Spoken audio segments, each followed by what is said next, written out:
At least 25 people have been killed in Bangladesh as clashes have erupted between police and anti-government protesters. Dozens are injured.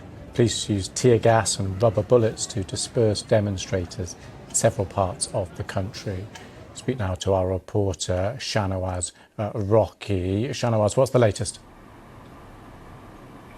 The latest is the government has imposed curfew for independent period of time from today, this evening, and also the mobile internet fully shut down. People cannot get access from their mobile to the internet, and Facebook, WhatsApp and other social media platform also shut down. So we can say it's partially blocked on the internet. People can get access from the broadband. So this is the update, and also the violence is spreading across the country. We have heard in different districts, especially the divisional districts in bigger cities, there are lots of clashes, and hundreds of people are injured and admitted to the hospital.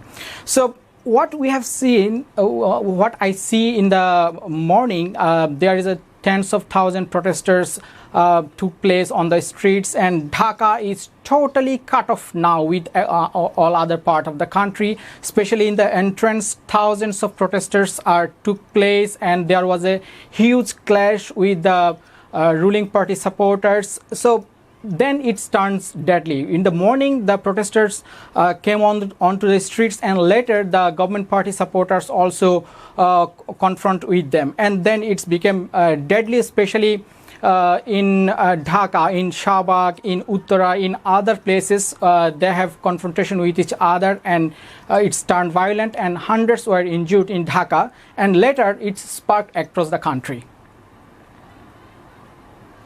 Just remind us, if you can, briefly, just about the background here.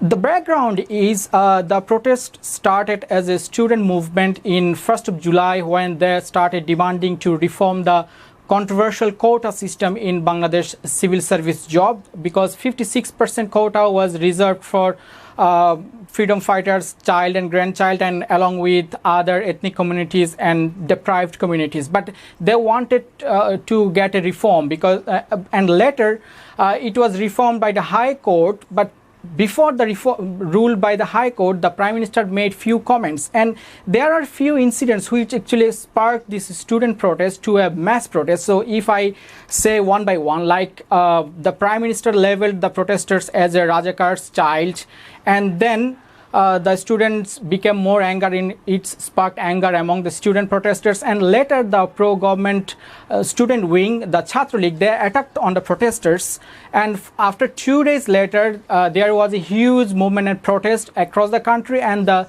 security forces killed more than 100 protesters on the streets, including the child. So this incident actually sparked the anger among the people, and later more than 10,000 people were arrested, and most of them are students who took part in the protest, and also some child was arrested as well.